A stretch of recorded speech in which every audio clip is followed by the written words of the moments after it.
السلام عليكم ورحمة الله تعالى وبركاته. مرحبا بكم معايا في مطبخي أنا وماما.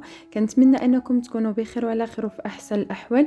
اليوم جبت لكم فيديو جديد، شوروز الإسباني أو الحلويات الإسبانية اللي هما معروفين وكنبغيو ناكلهم في الزنقة، لكن من الأحسن أننا نديرهم في الدار باش كنعرفوا شنو كنوكلوا لوليداتنا وشنو كناكلوا حتى حنايا بواحد الطريقة اللي جد سهلة مع الصوص اللي نقدروا ندوزوا بها.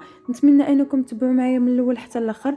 قبل ما ندوز للطريقه والمقادير، اللي اول مره يشوف القناه ما ينساش الضغط على الاشتراك وزر الجرس باش يوصلوا كاع الجديد. ما تنسونيش من التعاليق ديالكم لانه كيهموني وكيحفزوني، كيخليوني دائما نحط لكم الجديد. ويلا نبداو الطريقه والمقادير.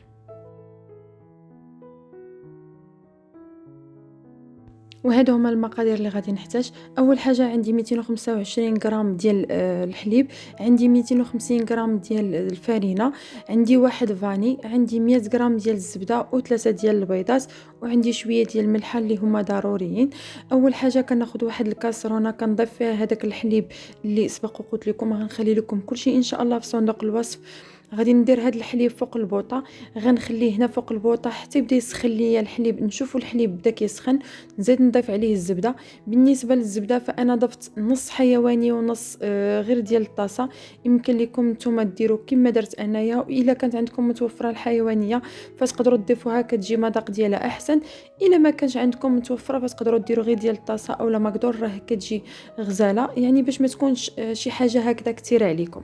صافي هنا كيف ما كتشوفوا البنات، بالنسبه للحليب كل ما كيزيد يسخن الزبده كتبدا تذوب لينا. هنا قبل ما تذوب لينا الزبده فانا ضفت داك الساشي ديال الفاني.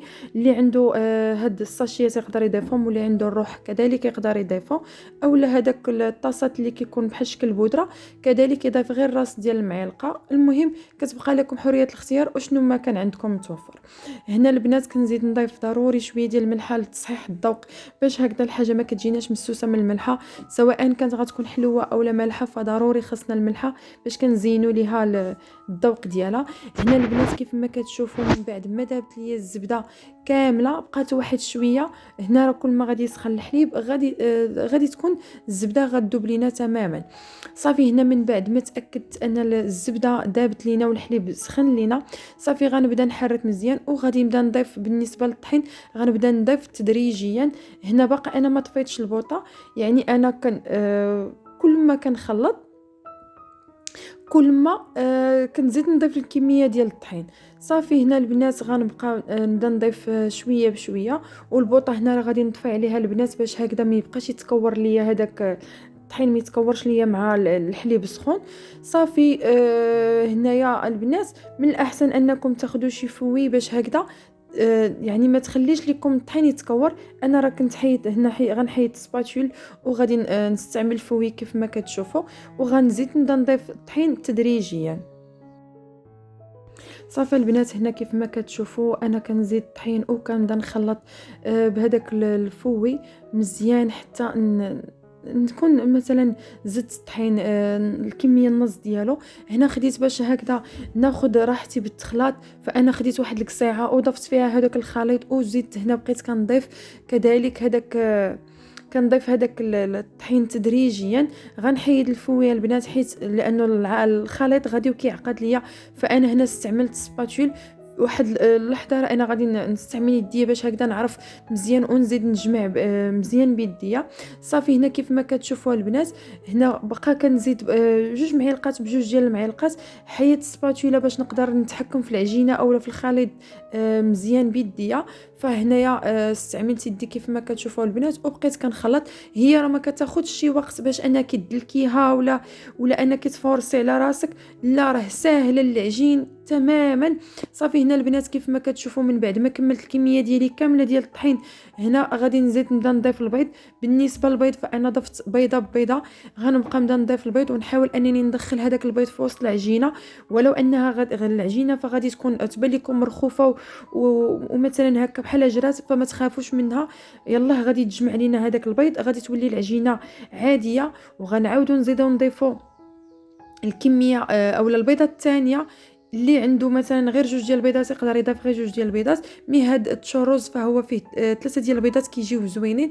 صافي هنا البنات كيف ما كتشوفوا عاود زدت البيضه الثانيه والعجينه جرات ليا، وغادي نخليها، غنبقى نبدا نخدم مزيان مزيان مزيان حتى تجمع ليا العجينه وتولي ليا العجينه مجموعه. وغادي نعاود نضيف البيضه الثالثه صافي، وغنجمع. بالنسبه للعجينه البنات راه ما كتكونش قاصحه وما كتكونش جاريه، فكتجي مطلوقه باش يمكن لينا نديروها في القمع اولا البوشادوي صافي، باش يصلح لينا اننا نشكلوها كيف ما حنا بغينا. يعني اما نديروها مدورين اما نديروهم طوالين. بهذه الطريقه البنات كنتمنى انه يكون الشرح كان واضح وانني قدرت نفهمكم، ولو انه كان في هذه اللحظه الفيديو شويه مزروب، ولكن باش ما يكونش الفيديو عليكم طويل. صافي هنا البنات كيف ما كتشوفوا راه كيجي خفيف. هنا درته في القمع، تنكملوا في القمع كامل البنات. هنا من بعد ما كملت هذاك الخليط ديالي، هنا خديت الزيت، ما خليتهاش سخنات بزاف وما كانتش بارده، كانت متوسطه الحراره، باش هكا فاش نحط هاد الشروز ديالي فاش نشكلو ما يتحرقش ليا من الفوقي والداخل يبقى ليا خضر، باش يبقى ويكون يعني مكروكا ليا كامل او يجيني مقرمش بالدارجه ديالنا. بالنسبه للطول ديالهم فلكم حريه الاختيار البنات، يمكن لكم ديروهم مدورين او ديروهم غير صغارين. انا درت شي حبات هكذا وشي حبات راكم شفتوا في البدايه ديال الفيديو فكانوا مدورين. صافي البنات بالنسبه للبوق اللي انا استعملت هنا كان بوق شويه غليظ، يمكن لكم تستعملوا نتوما الا عندكم شي بوق يكون شويه رقيق، باش هكا كل ما كيكون هذاك الشروز صراحه رقيق كيعطي واحد المنظر ديالو احسن واحسن.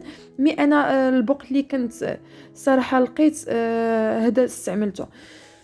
صافي البنات غنبقى حتى نكمل نفس الكميه بنفس الطريقه. بالنسبه لي انا ما عمرتش الشروز في المقله بزاف باش هكذا يطيبوا ليا، يعني يطيبوا ليا على خاطرهم ونقدر نقلبهم كيف ما انا بغيت بنفس الطريقه البنات. فغير نحسوا بهم كي يتحمروا نقلبوهم. هنا البنات فانا قلبتهم كيف ما كتشوفوا باش اللون ديالهم يجي غير لون ذهبي، ما يجيش محمر بزاف وما يجيش ما يجيش هكا طيب بزاف، ما يجيش مثلا محمر بزاف، كيجي اللون ديالهم ذهبي كيجي غزال البنات. صافي حاولوا انكم تقابلوهم.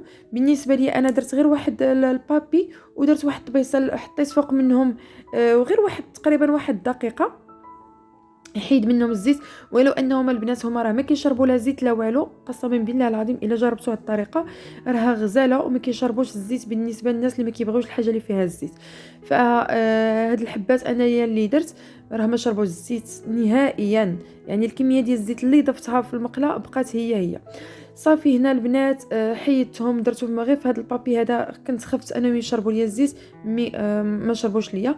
هنا خديت سنيده البنات وضفت فيها سنيده، درت لهم سنيده. بالنسبه للخليط الا بغيتوا تضيفوا فيه سنيده 2 معالق ديال السنيده تقدروا تضيفوه، ملي كتدردروا عليه السنيده وكترافقوا مع الصوص راه كيجي هو هذاك. بالنسبه للناس اللي ما كيبغيوش الحلاوه انا واحد الكميه درت ليها السنيده بوحدها وكميه درت ليها السنيده والقرفه.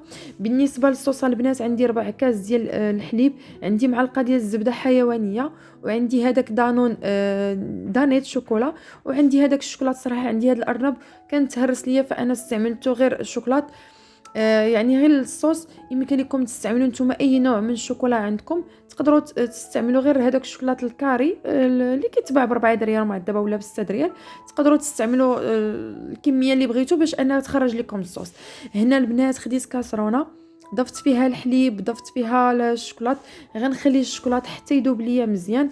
يمكن هذا الفيديو كثرت فيه الهضره بزاف، كنحس براسي هضرت بزاف.